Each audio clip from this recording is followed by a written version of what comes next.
I couldn't believe my ears. The words my boss just uttered left me in shock. "I won't approve any paid leave for you. You always challenge me. There's no need for you to return."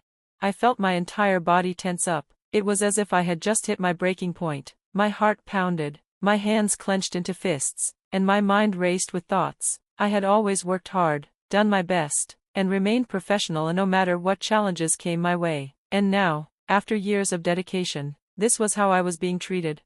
I took a deep breath, steadying myself before responding. "Are you sure about that?" The words came out more firmly than I had expected, and for a moment, even I was surprised by my own courage.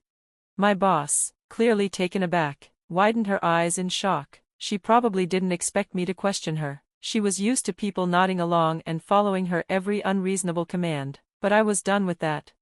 "My name is Sarah. I recently turned 31, and for the past 10 years, I've been an employee at Yao Enterprises. While I may not be the oldest person here, my long tenure makes me one of the more experienced employees. I have devoted a decade of my life to this company, putting in the extra hours, training new hires, and stepping in whenever needed. I had always hoped my efforts would count for something, but I was quickly learning that loyalty meant nothing when the wrong people were in charge. I came from a simple background. Growing up, I was my parents' only child, and while we weren't wealthy, my childhood was filled with love. My parents worked hard to provide for me, and though I often wore hand-me-downs from relatives or neighbors, I never felt deprived. My family's love and warmth more than made up for any material things we lacked. Some of my happiest memories involve weekend picnics in the park with my parents, laughing and playing without a care in the world. I was also close with my cousins. We supported each other through tough times and built a bond that lasted into adulthood. My childhood, though modest, was filled with moments of joy and togetherness.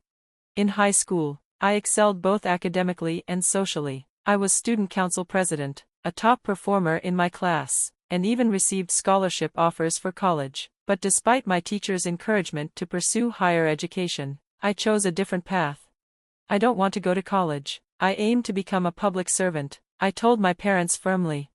They tried to convince me otherwise, but my mind was made up. I wanted to start working as soon as possible to lighten their financial burden. Unfortunately, life had other plans. My father fell ill, and before I could properly express my gratitude for all his sacrifices, he passed away. The loss was devastating, but it only strengthened my resolve to support my mother. I stayed by her side, balancing work and home responsibilities while trying to navigate the challenges of adulthood.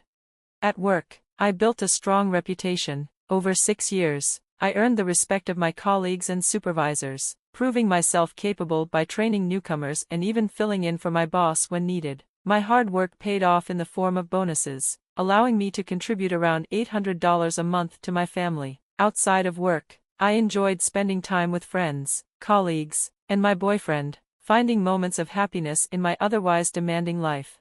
But everything changed when our manager was replaced. The new president's daughter took over the position, and rumors swirled that she had been handed the job simply to teach her responsibility. Many believed she was unqualified, and unfortunately, it soon became clear that the rumors were true. The workplace atmosphere became tense. Her presence alone caused unease among the staff, and it was only a matter of time before I found myself in her crosshairs. One day, she asked me to make her a cup of coffee. It was a simple task, so I prepared it according to standard office practices, but her reaction was anything but appreciative. "What's this? Are you trying to annoy me?" she snapped, her voice dripping with irritation. Before I could respond, she flung the cup in my direction. I tried to dodge, but the hot liquid splashed onto my arm, stinging my skin. I winced, biting back a cry of pain as she continued to berate me. "I wanted it warm with a specific amount of milk and sugar," she said, as if I should have somehow known that without any prior instruction. Apologizing, I offered to make another cup, but her response was cruel. She mocked my educational background while simultaneously acknowledging my good reputation in the company, something I had worked tirelessly to build. Her words stung almost as much as the burn on my arm, but I held my tongue. I knew better than to escalate the situation. A colleague tried to step in, but I quickly reassured them I was fine. The last thing I wanted was for anyone else to become her next target. Everyone knew that those who dared to challenge her often found themselves forced out of the company. As I tried to retreat to the pantry to tend to my injury, she suddenly grabbed my burned arm, squeezing it tightly. The pain shot through me, but she seemed to enjoy seeing my discomfort. Only after a few moments did she finally let go, smirking as she ordered me to try making her coffee again. Without another word, I excused myself, rushing to the pantry where I could at least cool the burn with water. Later that day, I went to a dermatologist, who prescribed a special cream for the burn, but despite the treatment, a scar remained. To avoid worrying my mother, I started wearing long sleeves to keep the mark hidden. However, the incident only seemed to make things worse. She started nitpicking my work, criticizing a document I had prepared and claiming it was full of errors. When I calmly asked for clarification, she threw the paper at me, the pages covered in unnecessary corrections. It was frustrating, especially since I had used that exact format before without issue. Still, she demanded I redo the entire thing, offering no clear guidance beyond vague criticisms. Her lack of leadership was glaringly obvious. I had successfully trained and guided many new employees over the years, but she refused to accept advice. Instead, she dismissed me, stating that as a manager, she shouldn't have to concern herself with such trivial tasks. This went against everything we had been taught by the president himself. The final straw came when she made a personal attack on my family. Out of nowhere, she began mocking my background, questioning my parents' efforts and even belittling my father's illness. Her words were beyond cruel, and for a moment, I was too stunned to respond. I tried to steer the conversation back to work, but she wasn't done. She continued taunting me, her words cutting deeper than any workplace disagreement ever had. Holding back my emotions, I reminded myself to stay professional, but deep down, I knew something had to change. I couldn't keep enduring this, and at that moment, I realized I had a choice to make. I couldn't stay silent when she spoke poorly of my family. She knew nothing about my life or my parents, yet she had the audacity to judge, defending my family's honor. I told her she had no right to speak that way. Instead of backing down, she threatened to complain to her father, as if exposing my true nature would put my job at risk. But I wasn't intimidated. I calmly told her to focus on correcting the document and made it clear that I wouldn't be pushed out because of her behavior.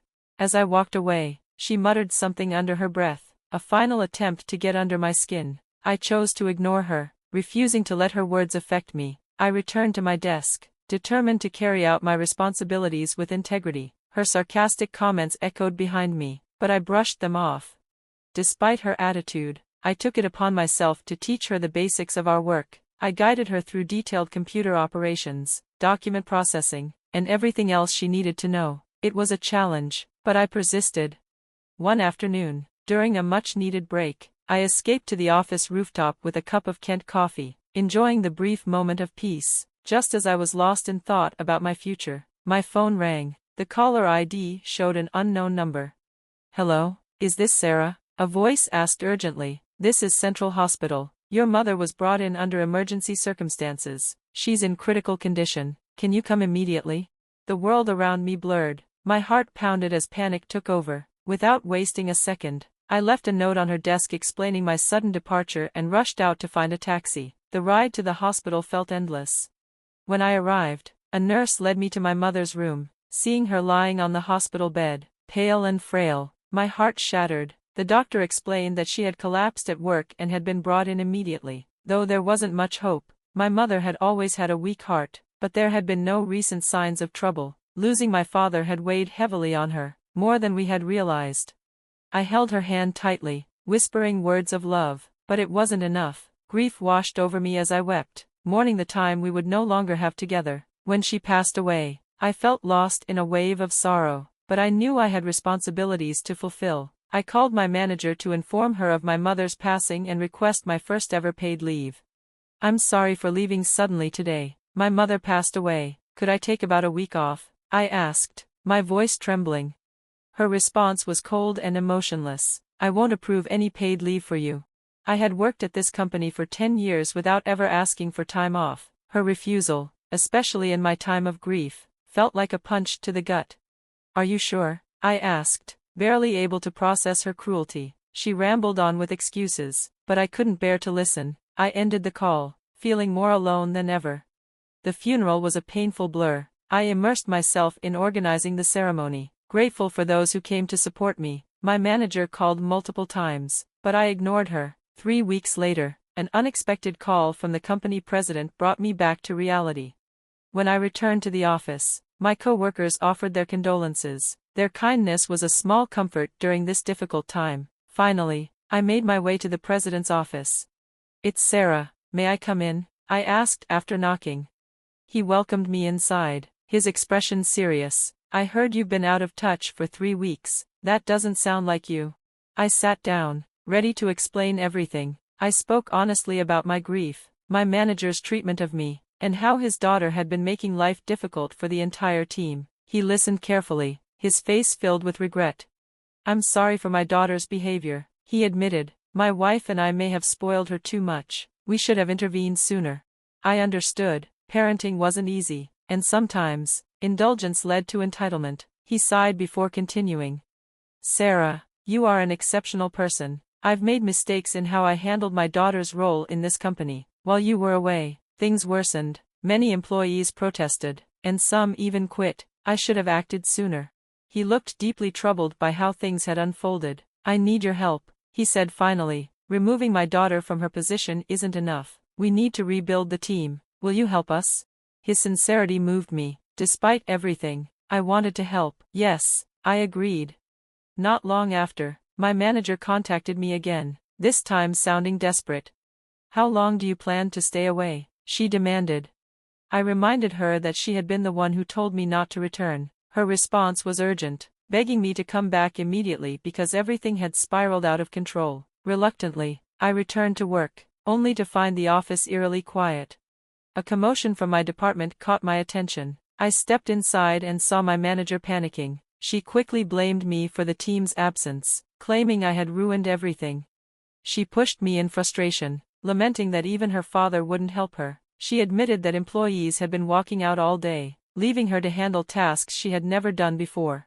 For the first time, she looked truly helpless. Her usually perfect hair was a mess, her nail polish chipped, and her suit jacket carelessly draped over a chair. Seeing her fall from her pedestal, I couldn't help but chuckle. "This is your own doing," I said simply. Her face turned red with anger. "What did you just say?" I met her glare, unshaken. No one wants to follow a leader who relies on authority instead of competence. She tried to threaten my job, but I countered by suggesting she step down. To my surprise, she smirked and declared she would take over the company. I simply thanked her for the experience and began packing my belongings, ready to walk away.